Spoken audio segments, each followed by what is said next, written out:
Buenas noches, comenzamos esta nueva edición de Decisión aquí por Canal 2. Ha vuelto, ustedes la ven, es ella, Virginia Guevara, después Así de descanso. es. Buenas noches, acá descansada. Sí, está bueno. Se te nota, ¿eh? ¿Ah, sí? Sí, bueno, sí, me alegro mucho.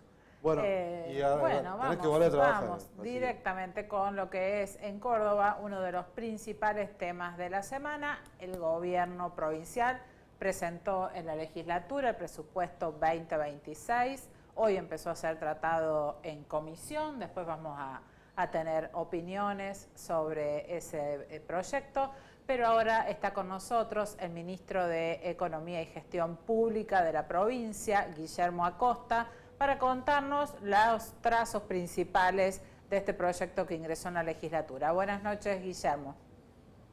Hola Virginia, hola Fernando, gracias por la comunicación, buenas noches. ¿Cómo estás? ¿Cómo estás, Guillermo? Bueno, comencemos por lo que considera la provincia los puntos salientes de este presupuesto.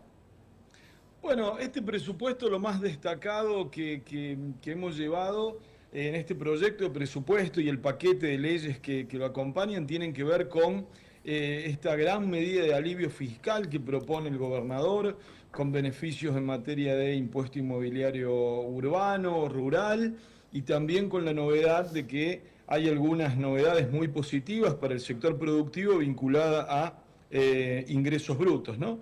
Pero antes de entrar en eso, que seguro es lo que le interesa a la gente que nos está mirando, sí. Algo de contexto, digo, tiene que ver con que es un presupuesto que, al igual que los anteriores casi 25 años de la provincia de Córdoba, mantiene ahorro corriente, un importante ahorro corriente, y es un presupuesto equilibrado, ¿no? Esas son las primeras cosas que hay que detallar y que va a ir en línea con lo que también va a ser el cierre del año 2025. ¿Cómo está el tema de la presupuestación de la obra pública? Hay, sobre todo en algunos sectores de la provincia, en el caso del lugar donde estamos nosotros aquí, que es Punilla, una esperanza de que se continúe, por ejemplo, la autovía de Punilla. ¿En qué ha quedado eso plasmado de algún modo en el presupuesto? Es una buena pregunta porque tienen que ver con los temas regionales cuando hacemos damos entrevistas con distintas ciudades que no son la capital, ¿no? A ver, el presupuesto tiene, como decía, como contorno, Fernando, para ir a la respuesta a tu pregunta, digo, estas grandes medidas de alivio fiscal que cuando las sumamos estamos hablando de más de 1 billón de pesos que no van a ingresar a las arcas públicas, ¿no? Entonces, sobre un presupuesto que establece ingresos por 13 billones, la gente imagina la cantidad de ceros, digo, pero esto es importante, es un desafío llevar adelante esto, ¿no? Entonces, eso genera presiones para que optimicemos el gasto, trabajemos la eficiencia del gasto, incorporemos tecnologías e incluso, si podemos, todavía mejoremos la prestación de servicios. Y por otro lado, el gobernador lo que nos pidió al confeccionar el proyecto de presupuesto era que tuviera una inclinación hacia la inversión social. Digo, esta inversión que es más de acompañamiento, que es más blanda, que tiene que ver con educación, con salud, con programas sociales. Entonces, ustedes ya están haciendo cuentas, sumas y restas de todo esto, y dice, bueno, a ver, ¿por dónde viene de alguna manera la compensación dentro del presupuesto? Y bueno, es el plan de obras públicas, el plan de obras más duras. Cuando ustedes vean el ejecutado o proyectado de ejecutar 2025 con el presupuestado 2026, no van a haber grandes cambios. Entonces, claramente, para mantener un presupuesto equilibrado y compensar todo esto que veníamos diciendo, el plan de obras es menor al que nos hubiera gustado como gobierno presentar. Y toda la expansión de ese plan de obra queda sujeta a la posibilidad de poder conseguir financiamiento externo, ¿no? De organismos multilaterales, de organismos bilaterales, e inclusive de alguna colocación financiera. Lo que planteabas de Punilla y de la autovía, bueno, es algo que siempre está en carpeta. Digo, la provincia tiene como muchos proyectos y de acuerdo al financiador le va presentando alternativas. Ahora, también para Punilla hay algo interesante, que es justamente la ruta 28 y seguir avanzando con la pavimentación de esa ruta, ¿no? Que sería otro cruce de Tras las Sierras. Respecto de los ingresos, entonces, es en ingresos brutos donde se produce la mayor merma de recursos, y supongo que para el oyente habitual y la persona común tiene más relevancia el inmobiliario en el impacto familiar, digamos. Para la provincia tiene más impacto ingresos brutos, para el cordobés tiene más impacto el inmobiliario. Contanos cómo son más o menos las adecuaciones en cada uno de estos dos rubros. Bien, en relación a lo que conversabas, Virginia, efectivamente es así. Digo, nosotros vamos a terminar un 2025 con ingresos brutos y sellos explicando un 80% de la recaudación, y los patrimoniales, es decir, inmobiliario rural, urbano y automotores explicando el otro 20%, ¿no? Esa es la diferencia de peso que tienen en la recaudación propia de la provincia, como efectivamente lo mencionabas. En lo que tiene que ver con el inmobiliario urbano hay un paquete muy interesante de medidas. Ustedes imagínense que en la provincia hay casi 1.200.000 cuentas. El número es 1.196.812. De todas esas cuentas, el cedulón 2026, para el 41% de ellas, va a llegar con descuentos en relación al cedulón 2025 que van a ir hasta un 25%, es decir, descuentos de hasta un 25%. Es cierto que estas viviendas, el 41% de las cuentas, van a tener dos características particulares. La primera es que es la única propiedad de un contribuyente, y la segunda es que tienen una evaluación que no supera los 124 millones de pesos. Después va a haber otro grupo de contribuyentes, el 11%, que va a recibir un cedulón 2026 sin aumento en comparación al 2025. Entonces, de esta manera, 52% de las cuentas van a llevar aumento cero y descuentos hasta el 25%. O sea, esto es muy potente en lo que tiene que ver con el alivio fiscal vinculado al impuesto inmobiliario urbano, ¿no? Ahora, ustedes dirán, bueno, pero alguien va a tener aumento. Sí, el otro 48% de las cuentas. Ahora, ahí la novedad es que el tope del aumento es el 29%. Es decir, no va a llegar un cedulón 2026 a ninguna de las cuentas del inmobiliario urbano con un aumento superior al 29%. Y acá permítanme, sí, que la gente en esto va a estar bien interesada. Hay que saber compararlo comparable, digo, cuando llegue el cedulón 2026. ¿Por qué? Porque si ustedes, todas estas modificaciones que estamos hablando van a ser ciertas si usted pagó el 2025 utilizando el 30% de descuento contribuyente cumplidor. Entonces en el 2026 no debería perder esa categoría. Si además en el 2025 hizo uso del pago único como alternativa y entonces se llevó también un 15% de descuento, debería usar esa misma herramienta en 2026. Y a la vivienda no se le deberían haber agregado metros, o por ejemplo no debería haber aparecido una pileta, digo, porque eso cambia obviamente las condiciones del inmueble, ¿no? Ministro, la oposición dice no se incrementan las alícuotas, pero se van a reevaluar las viviendas. ¿Cómo es ese tema? ¿Se aplica ya desde enero un revalúo? ¿Cómo se define eso? A ver, cada vez que se determinó la obligación impositiva vinculada al impuesto inmobiliario, tanto urbano como rural, siempre se trabajó el valor de la propiedad. Lo que pasa es que en los últimos años de alta inflación, de mayor inestabilidad, la Dirección General de Rentas, para captar qué pasaba con el valor del inmueble, utilizaba el famoso 6, el coeficiente de... ¿Cómo, perdón? Equidad impositiva. Sí, exactamente, el coeficiente de equidad inmobiliaria. Entonces, era el valor que mantenía del año 2018 multiplicado por la alícuota, multiplicado por el 6. Ahora, en una economía más estable, con menor inflación, la Dirección General de Rentas que dijo, vamos a trabajar el tema del valor de la propiedad y no vamos a continuar utilizando el 6. Pero con esto quiero decir, digo, todos los años cuando se calculaba la obligación impositiva, se trabajaba la evaluación. La novedad para el año 2026 es que la Dirección General de Rentas convocó al sector privado vinculado, convocamos a la Cámara de Inmobiliarios, convocamos a la Cámara de Desarrollistas, para mostrarles cuál era la metodología que estábamos utilizando y también recibir sugerencias de ellos. Ahora, digo, lo importante de todo esto para la gente que nos está viendo es que ningún cedulón 2026 va a venir con un aumento de más del 29%, cuando estamos hablando de que no hubo grandes cambios en la vivienda. Todo ese cálculo que usted hizo de la cantidad de cuentas con rebajas o sin aumento ya incluye el revalúo. Exactamente, ya está incorporando la nueva evaluación de las viviendas. Guillermo, en torno a la deuda que mantiene la Nación con la Caja de Jubilaciones, por ejemplo, ¿hay alguna apreciación de eso en el presupuesto? ¿Se tiene en cuenta? Sí, por supuesto, en el presupuesto está registrado, son 821.000 millones de pesos. Bueno, la gente entenderá que son números muy grandes, es un déficit muy importante. Y en el presupuesto también está detallado cómo pensamos financiarlo, ¿no? Es cierto que no hay ninguna previsión respecto a algún nuevo acuerdo con el gobierno. Bueno, si esas cosas surgen, habrá que hacer las modificaciones presupuestarias de adecuación. Según la Corte Suprema, eso debería surgir en abril, ¿no? Cuando ya termina el plan de pagos de 5.000 millones mensuales.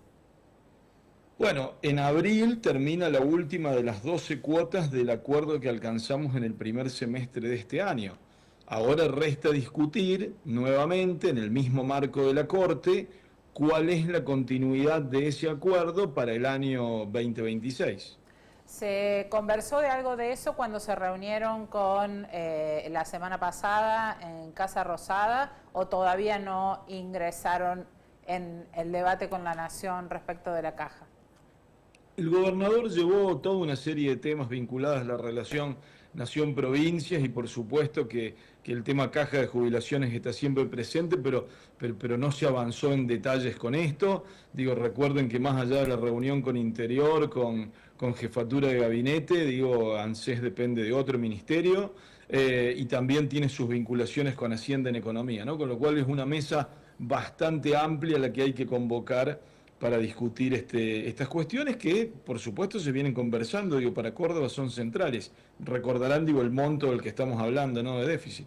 Guillermo, la situación de los municipios, por lo que uno tiene acceso a la información y contacto con los intendentes, en cuanto a sus arcas, a la cuestión del pago de sueldos, está bastante compleja a partir de la realidad que viven los vecinos también, de algunos problemas con el pago de impuestos y todo eso, tasas.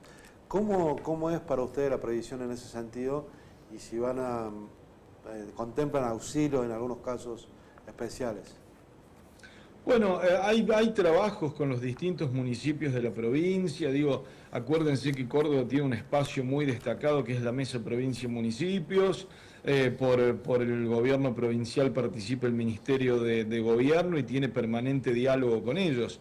Alguna consulta vinculada a los municipios surgió en todas estas entrevistas y conversaciones que hemos tenido durante la presentación del proyecto de presupuesto, era si los municipios iban a seguir este camino que inició la provincia. Y bueno, ahí la verdad que lo primero que hay que tener en cuenta es que la provincia cobra impuestos y los municipios cobran tasas por servicios, ¿no? Entonces, ahí lo que hay que ver es cuál es la estructura que tiene cada municipio, cuál es la estructura de costo, cuál es la superficie que tiene que cubrir, cuál es el nivel de eficiencia que puede alcanzar. La discusión es otra, no estamos hablando de tasas y no de impuestos. Ministro, hoy ya empezaron a conocerse más formalmente advertencias, preocupaciones de sectores industriales por lo que trascendió hasta ahora del acuerdo marco del gobierno con Estados Unidos y la posibilidad de que se facilite mucho el ingreso de productos de varios rubros que pueden ser una competencia muy difícil para los sectores industriales. ¿La provincia ya ha hecho alguna evaluación del impacto de ese acuerdo? Estamos en pleno trabajo, justamente hoy a la tarde tuvimos conversaciones entre varios ministros analizando, bueno, la información que se tiene hasta ahora, porque a priori uno advierte que hay sectores primarios agroindustriales que podrían tener una gran oportunidad, claro, y lo que estamos viendo es qué pasa con los industriales. Pero bueno, ahí siempre hay que tratar de encontrar sinergias. Hay que analizar la información en detalle, hay que ver qué oportunidad hay de poder integrarse con cadenas americanas y especializarse en distintos eslabones. Bueno, Insisto, hay que esperar la letra chica, tener acceso a toda esa información para encontrar los sectores, ¿no? E incluso aquellos en donde uno a priori cree que puede haber alguna dificultad, bueno, hay que ver la cadena en su conjunto para ver si el problema no es en un eslabón y la oportunidad está en otro. Claro. ¿No? Le agradecemos mucho, ministro. Muchas gracias. A ustedes por la comunicación y a disposición. Fuerte abrazo. Buenas noches. Bueno, ahí está el ministro de Economía de la provincia. ¿Economía y qué más es? Y gestión pública. Gestión pública. En directo desde Córdoba con nosotros. Vamos a un pequeño corte y volvemos enseguida con un entrevistado en el piso.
Córdoba, el dengue se previene con acciones concretas. Todo esto hicimos en la temporada 2024-2025. Recolectamos 2.000 toneladas de neumáticos fuera de uso. Realizamos, junto a distintos municipios, 20 monitoreos aédicos. Promovimos prácticas de prevención en hogares, escuelas y comunidades con la campaña Misión Dengue. Coordinamos 700 operativos de bloqueo de foco, visitando más de 73.000 viviendas. Compramos 150.000 dosis de vacunas contra el dengue. Con planificación y compromiso ciudadano, es posible enfrentar y reducir el impacto de la proliferación del mosquito. No criemos al dengue. El gobernador Martín Yayora oficializó la creación de la sede regional de la Universidad Provincial de Córdoba en esta ciudad, con orientación en carreras vinculadas a la actividad turística. Será la primera universidad pública con sede propia en la localidad. Yayora también confirmó el traspaso a la órbita de la UPC del Instituto Superior Arturo Humberto Ilia, la única institución de gestión estatal en esta localidad. Con el esfuerzo de todos, seguimos haciendo. Gobierno de Córdoba. Gestión Martín Yayora.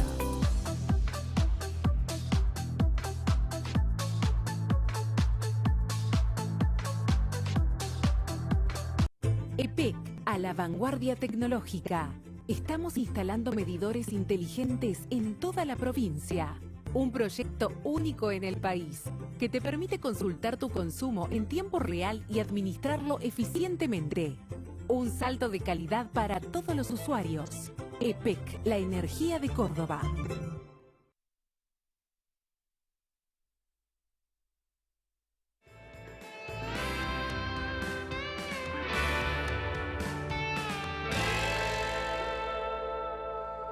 Seguimos en el segundo bloque con la política provincial, la economía de la provincia también. Y en este caso lo tenemos aquí al legislador del Frente Cívico de Juntos por Córdoba, Así era, ¿no? Juntos por el Cambio. Juntos por el Cambio. Juntos por el Cambio. Los restos. Lo que va quedando. Lo que va quedando. ¿Cómo se le va? llama Walter Gisper, acá está. Mucho gusto. Hola Walter, buenas noches. ¿Cómo estás? Bien, bien. Sí, Bueno, me estabas encanta. presente recién, Sí, lo lo escuchaste escuché. al ministro. ¿Qué tenés para decir? Bueno, de es la- lo mismo el discurso, hoy ha empezado la discusión, sobre todo la tarifaria, que es lo que más tensiones produce, y también se trató el balance anual, ¿no? La cuenta del ejercicio. Mismo discurso, ¿no? Discurso planteando la rebaja. Nosotros al Frente Cívico decimos está bien, por lo menos esta vez estamos discutiendo rebaja y no como el año pasado que discutimos impuestas. Está bien haber sacado ese 6 que tenían, que había gente que le terminó aumentando 100, 200, 300%. Eso nosotros creemos que es correcto. Aparte no se sabía. Quien tenía eso no sabía por qué tenía ese aumento. Bueno, dicho esto, hay que profundizar con el tema del costo del Estado. Pero hay que profundizar de la mano de un ajuste del Estado. Y esto no pasa. Es decir, el presupuesto es el mismo que el año pasado, ¿no? Es decir, con algunas partidas que han cambiado, y bien lo dijo el ministro, hoy lo reconocieron, no van a hacer obras públicas. Concretamente van a parar la obra pública. O van a pedir plata para hacer obra pública, más bien es eso lo que dijo el ministro. Yo creo que me parece que tienen una deuda ya, ¿no? De 2.000 y pico millones de dólares, que ellos lo critican a Milei, pero como está el dólar barato, están más acomodados. Yo tengo la sensación, por lo que escuché hoy, que van a esperar unos meses para la obra pública y van a ver si uno de los planteos es la reactivación económica, como si ese 6% que dice el gobierno nacional va a pasar, se va a producir. Yo creo que es arriesgado. Y lo que nosotros decimos claramente, no hay ajuste, ¿no? Las agencias siguen estando las agencias, el costo de personal sigue un costo de personal, y fíjese en un caso, depende qué utiliza la inflación. Ellos, los ingresos aumentan un 14% y los egresos también. El sueldo para los trabajadores y jubilados el 14%. Yo se lo dije hoy, vamos al conflicto. Va en conflicto con los docentes, va a ir conflicto con salud. Por supuesto la policía no puede hacer conflicto. Yo me parece que esto es una forma, el costo en personal, que es uno de los mayores costos que tiene el gobierno de la provincia. El mayor, por supuesto. Junto con la caja de jubilaciones, ¿no? Y bueno, es casi lo mismo. Claro, exactamente. Salario de Son activos salarios. y de Así es, pasivos, así es. exactamente. Ellos han achicado el porcentaje para que les cierren los números, para que el balance aparezca sin déficit, ¿no? Porque el gobierno tiene este discurso de la falta de déficit. Yo esto lo cuestiono fundamentalmente. Pero sin embargo sí lo apoyan en el gobierno nacional. ¿A qué? A la baja de salarios, por ejemplo. En este año los estatales nacionales perdieron casi el 33% del Sí, sueldo. es cierto. Nosotros no apoyamos la baja de salario. Pues no apoyó Bueno, pero el ajuste sí. Nosotros no apoyamos el ajuste a los jubilados. O sea, la diferencia también es 28 años contra 2 años, ¿no? Claro. Sí, Digo, sí, esto por no es supuesto. una cuestión menor, haber ingresado en un gobierno con el 15% de déficit, pero de cualquier forma nosotros nunca hemos, nuestro espacio no ha apoyado, nosotros apoyamos otras cosas del gobierno nacional. Apoyamos el esfuerzo del equilibrio fiscal. Es decir, después, por supuesto que hay Pero cuestiones que de se discutir. hace bajando sueldos, el de la nación. Y jubilaciones. Esto ha sido sueldos, jubilación y obra pública, Claro, ¿cierto? claro. Sí, prácticamente no. Claro, son los por tres eso yo elementos. lo que digo, que es prácticamente lo mismo que ahora dice Yarlora que va a hacer. No, porque el gobierno de Milei ha cortado el gasto del Estado.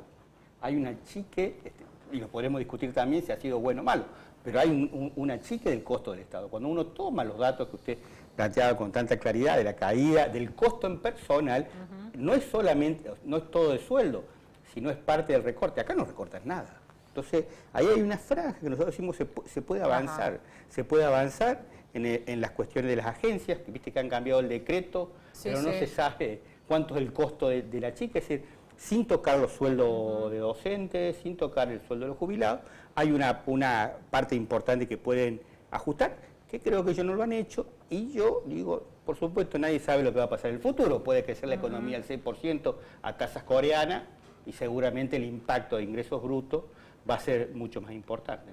¿Vos analizás, Walter, que este presupuesto tiene algo que ver con lo que pasó en las elecciones? Yo le llamo el presupuesto del 26 de octubre. Ahí está. Eso te quería preguntar, un análisis político de... Sí, claramente. Si usar el golpe. Sí, y creo que está bien. Me parece que de pasar a decir el Estado presente, sin controles, en muchas cosas con gastos, entendemos nosotros superfluos, a decir, vamos a ajustar las cuentas del Estado, sobre todo lo que le vamos a cobrar a los vecinos, porque el impacto yo creo negativo, uno puede analizar muchas cosas que pasó el 26 de octubre, ¿no? Algunos dicen que Trump definió, otro que... No, hay muchas cosas. Yo creo que hay un elemento que hay que tener en cuenta, el costo político del gobierno, en el impuestazo del año 25 y la caída del sueldo de los jubilados y los docentes. Que a nivel nacional el impacto ha sido menor. En cambio, a nivel provincial, el impacto, hablo de político, ¿no? Electoral, entiendo yo que ha sido menor. Hay también una diferencia en lo que se vota, lo decíamos recién fuera de cámara, ¿no? La gente sabe lo que se vota. Sí, claro. No, yo no creo que esta elección defina nada. Claro. Yo digo, estar del lado del que ganó es mejor que estar del lado del que perdió, digo, claramente. Claro, obviamente. Pero no, ya lo dijimos en algún momento, es decir, Juez y de Loredo sacaron 20 puntos. No era la misma fórmula, ¿no? Pero bueno, es decir, esta fue una elección con determinadas características en un momento determinado de la historia. La próxima se elige todo, se elige gobernador, intendente, presidente. Y seguramente las condiciones van a ser distintas, cómo llega el gobierno nacional, cómo llega Yarlora, ¿no? Pero bueno, exactamente. No hay que pensar más allá de lo que pasó. ¿Cómo ves que va a ser el trabajo para llegar a algún tipo de acuerdo para avalar el presupuesto? Bueno, hubo todo un lío. Van a imponer la mayoría. Si hoy le planteamos si había alguna posibilidad de rediscutir algunas cuestiones, sobre todo el tema de ingresos brutos, viste que hasta 88 millones. 88 millones es un solo empleado, ¿no? Digo, número frío. Yo lo he hablado acá con comerciantes de la ciudad. Están todos más cerca del otro techo que el de los 88 mil. Pero bueno, el gobierno plantea que no le da los números, es decir, entonces es una decisión política del gobierno de mantener este impuesto en estos porcentajes. Vuelvo a decir, está bueno empezar a discutirlo. Esperemos que el gobierno siga discutiendo el tema de los impuestos, pero también debe discutir cómo equilibra las cuentas, porque además va a perder uno de los grandes valores que tuvo el gobierno de Charete, que es la obra pública, ¿no? Pero eso a la oposición no creo que le preocupe tanto, que pierda un valor el oficialismo. Yo lo digo como análisis, ¿no? O sea, ustedes hablaban recién de la Ruta 38. Claro. El hospital que vino a prometer Yarlora una semana entre las elecciones. ¿Eso no está presupuestado? Bueno, sí, se puede encontrar en el presupuesto, ¿no? Se puede encontrar en el presupuesto. Las universidades esta de la provincia, que el gobierno dice, la gente está contenta que tenga una universidad, y sí. Ahora, vos tenés que calcular cuál es la capacidad que vas a tener, no solo el edificio de la universidad, sino el costo en personal, ¿no? Que eso no está... Bueno, pero según el ministro, lo que priorizan es ese gasto en educación y en salud. Según los números de ellos, esto no es lo que pasó este año. Este año el presupuesto de educación fue el 25%, dicho por ellos en el balance que ellos mismos presentaron, y es el 33%. Ahora hablan de un 40%. Hoy decían esto. Bueno, vamos a verlo, porque también el gobierno el año pasado dijo que no, y después apareció el coeficiente y explotó todo por los aires. Ojalá no pase. Walter, ahí en la legislatura hace ya casi un año, porque fue en enero, entiendo, lo del caso Kreisman con la empleada fantasma, y el viernes pasado fue un sorpresivo allanamiento de la Fiscalía Anticorrupción. ¿Qué es lo que saben? ¿A qué obedeció ese allanamiento? Yo no tengo conocimiento sobre... No tenemos ninguna información. La UCR ha presentado un proyecto pidiendo esa información. Yo debo suponer que tiene que ver con lo que algunos medios provinciales están planteando sobre que justo en el día que lo nombraron a Kreisman había 22 más. Bueno, me parece que... Pero estoy diciendo cosas a boca de jarro, no puedo afirmarlo, que sí una vergüenza, ¿no? Que entren al recinto del pueblo a ver los números, y es producto... Y bueno, pero peor sería que no actúe la justicia nunca. Claro, sí. Yo hubiese preferido que... Se tomó algún tiempo la Fiscalía, además, para La actuar. Fiscalía de Suiza parece, ¿no? Porque no hay corrupción en Córdoba. Pero, digo, lo mejor hubiese dicho que la administración de la legislatura le diera toda la información al otro día, que es lo que debe hacerse, porque son dineros públicos. Primero no querían dar los nombres, después querían dar cuánto ganan, después no querían dar funciones. Estamos hablando de dinero público. Y la justicia, raramente, lentamente, sabe que esto es así, entonces algo tienen que hacer. ¿Vos viste algún cambio a partir de eso en el control de los empleos o no? Nosotros estamos muy alejados de la administración, no tenemos herramientas. Nosotros, en el caso del Frente Cívico, apenas empezaron los distintos medios a poner, pusimos nombre, cargo y sueldo de todos los colaboradores, pero nosotros no tenemos control sobre la administración, no existe un control sobre la administración por parte nuestra. Sí hay un control social muy fuerte, que está muy bueno. Creo que la acción de la justicia tiene que ver más con la presión social que con la presión que hemos ejercido de la política. Yo debo reconocerlo a esto, porque yo presenté proyectos, muchos presentamos proyectos, inclusive presenté uno para que le garanticen a Kraiman la vida, después lo soltaron, no sé, se lo garantizaron, la verdad que me hicieron caso, lo soltaron. Pero bueno, es toda una cuestión ahí que le hace muy mal a la legislatura, ¿no? Esta cosa oscura, ¿no? Todo el discurso, que lleguen hasta las últimas consecuencias. Yo digo que lleguen a la verdad. Yo no sé, la última consecuencia es la verdad. Es un discurso hecho para salir de la situación. Esperemos que el fiscal de Suizo encuentre problemas. Walter, volvamos sobre la gestión Milei. Sí. ¿Cuáles son los puntos? ¿Qué te lleva a defender al gobierno de Milei? Mira, nosotros fundamentalmente entendemos que había la necesidad de que las cuentas públicas se ordenaran.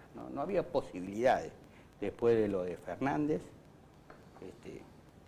seguir en este camino de gastar más de lo, pero no poco más, sino mucho más de lo que entraba. En ese marco, hay cosas que, como yo te decía antes, discutimos dónde se puede hacer. Nosotros creemos que el gobierno nacional puede hacer muchos ajustes, sobre todo en la política. Y cuando hablo de la política no digo esta cosa de hacer desaparecer la política, sino el gasto que tiene la política es muchas veces escondida, ¿no? O sea, cuando vino el tema de la universidad, nosotros participamos de las marchas. Ahora, en muchas universidades no se saben qué gasta la plata, son dineros públicos, ¿no? Entonces, hay una resistencia a partir de este caso. Los rectores dicen que eso no es cierto, que bueno, no es cierto que no sean bueno, auditados. bueno. Por ejemplo, la Universidad de Córdoba tiene todas sus auditorías Claro. al día y demás. Bueno, por eso trabaja la justicia, pero en muchos casos se hablaba de acciones de distintas universidades sosteniendo candidaturas. ¿Pasó o no pasó? Actúe la justicia, porque la duda es mala para el Estado y es mala para la universidad, ¿no? O sea, y esto parece, cuando vos tocas la universidad, la otra cosa, la universidad parece que es una cosa de los universitarios. La universidad es de todos nosotros, los que van a la universidad y los que no vamos a la universidad. Y todos tenemos derecho a saber lo que pasa en la universidad. Por una cuestión básica, todos aportamos para que se sostenga lo que, bueno, yo reivindico, que la educación pública en todos sus niveles. Ahora, ¿por qué hay cosas como que no pueden saberse? Y que no se saben. Bueno, pero también hay cuestiones del gobierno que no se saben, como Claro. lo que pasó en el Andes. O con Libra. O con Libra. Bueno, tienen que saberse. Tienen que saberse. No, el costo, el dinero de toda la política es dinero de los impuestos de los y las vecinas. Y tiene que transparentarse. Yo no coincido con el tema de las partidas secretas. Siempre las justifican con los servicios de inteligencia, ¿viste? No, la verdad, para lo que han andado los servicios de inteligencia, mejor ahorrarlo. Después terminan los escándalos, ahora ha salido un escándalo del gobierno de una funcionaria. Sí, tienen $700.000. Claro, bueno, Pero bueno, eso es parte del del escándalo de escándalo Andes, Sí, claro. porque el padre de ella Bueno, está... y tienen que y que la justicia avance, porque si no, viste, parece que la corrupción es una cosa que para los titulares, ¿no? Si no estamos en contra de la corrupción. No, lo que suele pasar es que se analicen cuando el gobierno ya se fue. Porque hoy está Cristina presa porque no está en el gobierno del kirchnerismo. Y no es bueno eso. Claro, se analiza. No es bueno. Hay como una complicidad de la justicia. Parece Perú, ¿no? Sí. ¿Viste? Perú se van. Nada más que en Perú es más No, exagerado. se van antes, Se en van Perú antes, lo se sacan van, antes. Sí. Walter, ¿cómo ves? Recién lo charlamos, fue muy jugosa la charla previa, hay que decirlo. ¿Cómo ves el futuro de la candidatura de Luis Juez? Apareció ahora Bornabrón y con mucha fuerza. Espero que no me escuche nadie. Y Rodrigo de Loreo también. También, sí, sí. Yo espero que no me escuche nadie. No, acá este programa se ve mucho. Yo creo que, por supuesto, voy a trabajar para que el juez sea gobernador, pero nosotros necesitamos la unidad. Y el que mejor esté posicionado tiene que encabezar para cambiar 28 años de gobierno cansado. Está cansado el gobierno. Vos no reacciona, digo, desde cosas mínimas como es, por ejemplo, la cuestión educativa, la situación de las escuelas, hasta cosas más importantes como es la seguridad. Vos ves que un gobierno que no... Pero cuando decís unidad, ¿unidad de quiénes? De la oposición. de toda la oposición. O sea, están incluidos los tres y alguno más también. Aurelio. También. Yo creo que hay que formar. Avilés. También, por supuesto. Hay que formar un proyecto, acordar un proyecto y en base a ese proyecto quien mejor lo represente encabece. Porque si no, bueno, ya sabemos. Y así mismo, no sé si se le puede ganar al peronismo, ¿no? El peronismo hace milagros en las elecciones. Lo decíamos antes, Juez y de Loredo sacaron casi 30 puntos de diferencia en la legislativa y después perdimos por 3 puntos. La gobernación, ganamos los otros, ¿no? Entonces, en algún momento Córdoba necesita un cambio y es responsabilidad de la política que ese cambio se produzca. ¿Por qué crees que los cordobeses votarían ese cambio? Hablas del gobierno cansado. Yo creo que hay un gobierno que está cansado, creo que hay un gobierno que tiene más ideas, ¿no? Creo que hay un gobierno que la única alternativa que le queda es esto que hizo en este proceso electoral. Yo les cuento, miren, en Punilla, junto por el cambio, que en paz descanse, ganamos 9 localidades. 8 dirigidas por el radicalismo y 1 por el Frente Cívico. De las 8 del radicalismo, 6 firmaron para Yarlora, para Chareti. Inclusive el de Tanti... Provincias Unidas. Provincia Unidas. Fue candidato. Sí. Dieron los 6. Sí. Porque es la estrategia de captación que tiene. Bueno, yo creo que esto en algún momento se termina, o no, o espero que se termine, a los efectos de que haya una renovación que permita rediscutir el tema de la justicia en Córdoba, rediscutir el tema de la educación en Córdoba, profundizar el tema de la seguridad en Córdoba. En el caso del departamento, yo por ahí me hago muy regionalista, pero en el caso de nuestro departamento, encabezamos la estadística de robos. Y yo voy a todos lados, mira, entregan un patrullero, voy, los escucho. Pero la verdad es que no resolvemos lo que nos están planteando los vecinos. Me parece que ese cansancio hace que muchos que tienen que trabajar no trabajan. No trabajan. Entonces, la administración pública, aparte de la política, la capacidad de poder salir del embrollo de lo público, tienen que resolver las cuestiones. La Ruta 38 usted la nombraron. Ustedes han ido, llega hasta pasar Cosquín. A Molinari, ahí claro, bajás. Y bajás. Sí, sí. Se pegó un camión con nafta y se murió. Yo me junté con la gente del CERMI, muchachos, pongan más carteles. Vos, Fernando, te acordarás lo que era la bajada de la autopista. Sí, sí, sí. Hasta que no hubo un accidente muy grave. Sí, qué sé yo, te atienden bárbaro. Ahora no hay un cartel más. O sea, ¿cuándo puede pasar? Si ese camión, en vez de ser a las 12 de la noche con nafta, era a las 3 de la tarde, hacía un bowling. Entonces el cansancio es ese también, ¿no? El de la gestión. Que ojalá una nueva gestión a eso lo ponga en carpeta. Muchas gracias, Walter. Gracias, Buenas noches. Siempre tan amable.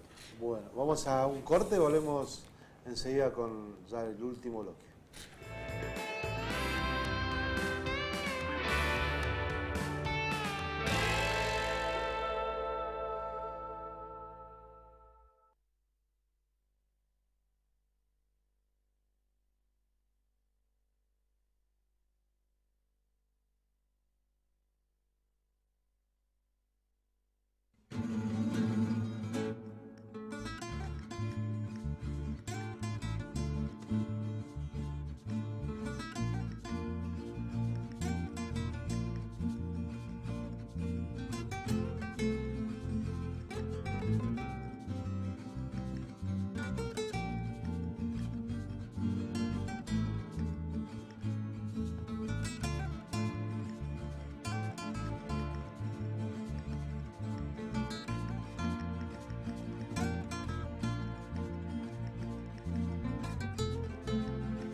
En Córdoba, el dengue se previene con acciones concretas. Todo esto hicimos en la temporada 2024-2025. Recolectamos 2.000 toneladas de neumáticos fuera de uso. Realizamos, junto a distintos municipios, 20 monitoreos aédicos. Promovimos prácticas de prevención en hogares, escuelas y comunidades con la campaña Misión Dengue. Coordinamos 700 operativos de bloqueo de foco, visitando más de 73.000 viviendas. Compramos 150.000 dosis de vacunas contra el dengue. Con planificación y compromiso ciudadano, es posible enfrentar y reducir el impacto de la proliferación del mosquito. No criemos al dengue. El gobernador Martín Yayora oficializó la creación de la sede regional de la Universidad Provincial de Córdoba en esta ciudad, con orientación en carreras vinculadas a la actividad turística. Será la primera universidad pública con sede propia en la localidad. Yayora también confirmó el traspaso a la órbita de la UPC del Instituto Superior Arturo Humberto Ilia, la única institución de gestión estatal en esta localidad. Con el esfuerzo de todos, seguimos haciendo. Gobierno de Córdoba. Gestión Martín Yayora. EPEC, a la vanguardia tecnológica.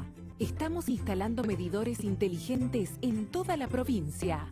Un proyecto único en el país, que te permite consultar tu consumo en tiempo real y administrarlo eficientemente. Un salto de calidad para todos los usuarios. EPEC, la energía de Córdoba.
Empezó el Cibergenesio, solo por este 3, 4 y 5 de noviembre. Aprovecha las 12 cuotas sin interés en los mejores productos y las promos más destacadas con tu crédito Genesio. Te esperamos en las 8 sucursales de Genesio Hogar.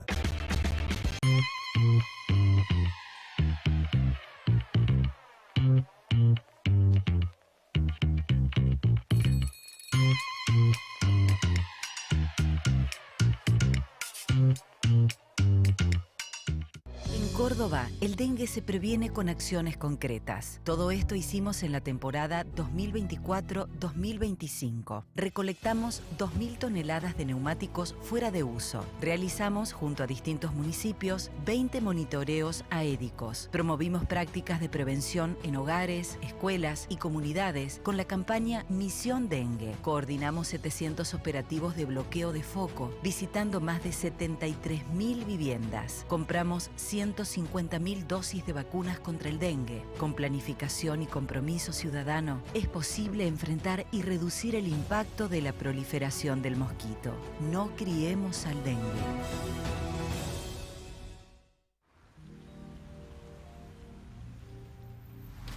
Bienvenidos al verano cordobés, naturaleza para hacer lo que querés, estrellas de folclore, rock, cuarteto de deportes y estrellas de verdad. Encontrar nuevos sabores, nuevas playas, nuevos amores. Un verano fácil para todos.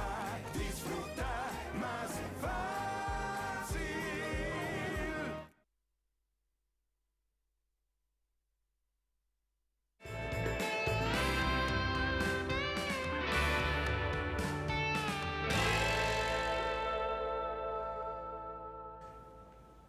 Último bloque, bueno, nos toca a nosotros ahora hablar. Así es. Vamos a entrevistarnos mutuamente.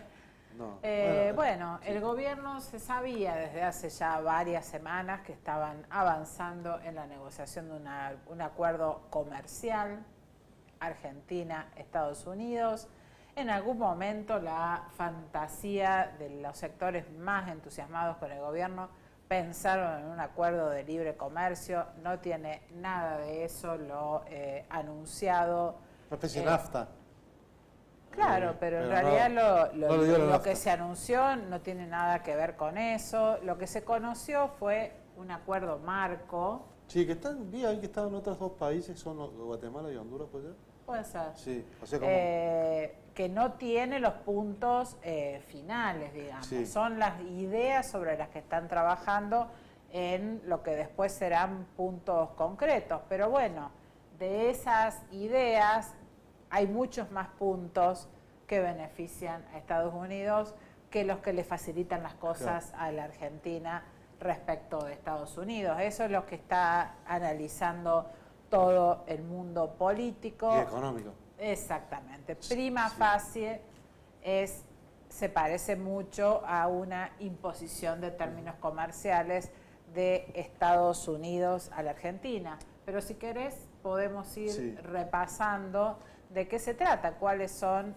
los principales puntos. Ahí está, coordinación e inversión bilateral. Se prevé un foro de innovación y creatividad para monitorear el acuerdo, fomentar inversiones y desarrollar proyectos conjuntos. Sí, esto es muy biribiri entre ambos países. Exactamente. Sí. Eso. Otro. A ver el siguiente. El siguiente cuadro.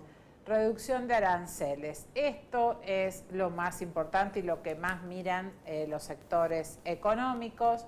El acuerdo propone bajar aranceles y barreras a las importaciones, facilitando la entrada de productos estadounidenses y revisando cargos que afectan a las exportaciones argentinas hacia Estados Unidos. Busca abaratar el comercio bilateral, aunque aún faltan definiciones concretas. Cuando se observan cuáles son los sectores que en este acuerdo marco estarían beneficiados de la economía estadounidense y cuáles los sectores de la economía argentina, ahí es donde se ven las principales diferencias, porque para Argentina casi que está reducido a la exportación de carne, a productos agropecuarios y algunos insumos para la industria farmacéutica.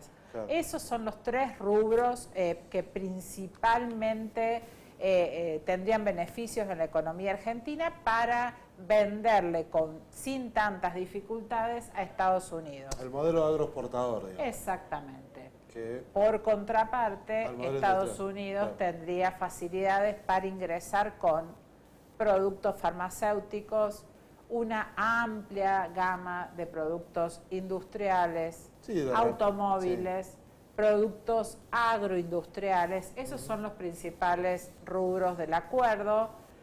Bueno, ¿qué es lo que está pasando? La primera reacción, y antes lo conversábamos con el ministro de Economía de Córdoba, que sin embargo fue muy cauto y dio la posibilidad de que aun cuando pareciera que sería todo en perjuicio de algunos sectores industriales, él dice, bueno, las cadenas son muy largas y a lo mejor que ingrese, por ejemplo, un determinado vehículo, una determinada camioneta, aunque venga desde Estados Unidos, previamente puede producirse la exportación de piezas, por ejemplo. Así es como se van integrando las cadenas en el comercio internacional. Todo eso está aún por verse, pero dada el desarrollo de un país y de otro, lo que se nota a simple vista es que van a ser más las facilidades de Estados Unidos para vender en Argentina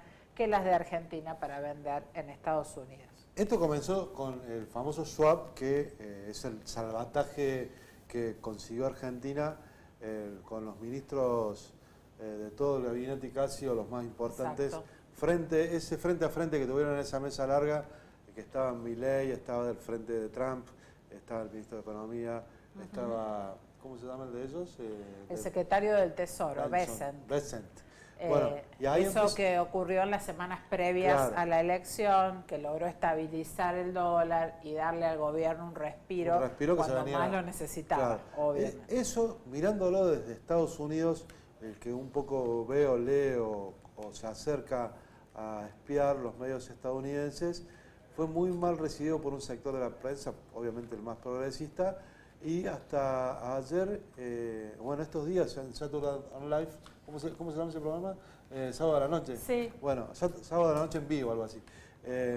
Bueno, hay una sketch en el que se reían de esta situación, porque ya es Vox Populi, no pasó inadvertido para los estadounidenses, sobre todo un presidente que ha sido muy proteccionista y de repente despilfarrar para la mirada de ese sector estadounidense esta plata para Argentina. Por eso también por otra parte, el propio Trump y Bessent, en defensa del gobierno de Estados Unidos, dicen: nosotros ganamos plata con ese préstamo a la Argentina. Y es lo que capaz que se está viendo ahora con este acuerdo también. Bueno, por eso, lo que interpretan algunos sectores de la oposición en Argentina es que es una devolución de favores este acuerdo. Claro que lo que pone en juego Argentina es mucho más que lo que Estados Unidos puso en juego al facilitarle 2.000 millones de dólares para que no se le dispare la divisa y tuviera una corrida cambiaria Milei en Argentina.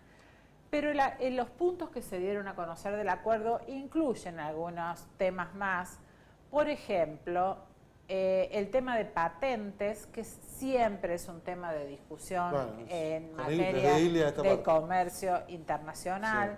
Y por otro lado, lo que se dispone ahí es que en los marcos regulatorios, cada vez que se autoriza, por ejemplo, una medicación que en Estados Unidos se vende y que se va a empezar a vender en Argentina, interviene la ANMAT, y hasta que no está esa autorización no se puede vender. Lo que el acuerdo dice es que van a tener validez los organismos de fiscalización y de control de Estados Unidos a la hora de vender en Argentina.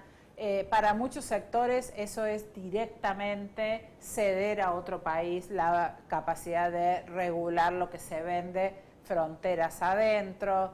Hay un cambio de política muy importante en muchos de esos puntos que históricamente se consideraron muy relevantes en materia de soberanía y que de repente aparecen muy flexibilizados en esos puntos que se dieron a conocer. Claro, uno piensa a veces que se critica algunos medicamentos que dicen, acá es el único país donde se toman. Exactamente. Bueno, imagínate los experimentos que se pueden hacer. O lo mismo con, por ejemplo, en materia de herbicidas, agroquímicos. Alimenticios. Lo otro que muchos especialistas en comercio exterior están marcando es que habitualmente en el acuerdo marco los países se esmeran por dar una sensación de equilibrio y ecuanimidad en los beneficios. En este caso fue el gobierno de Estados Unidos el que dijo: este es el acuerdo que hicimos con Argentina.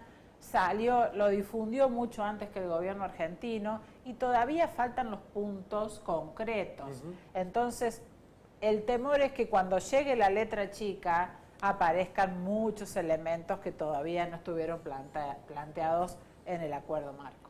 Así es. Bueno, el otro tema que también se cuestiona regionalmente es que un acuerdo de este tipo con Estados Unidos le quita relevancia y debilita absolutamente el Mercosur y a la unión con los vecinos y los socios comerciales históricos de Argentina. Que el principal socio es Brasil, ¿no? Exactamente.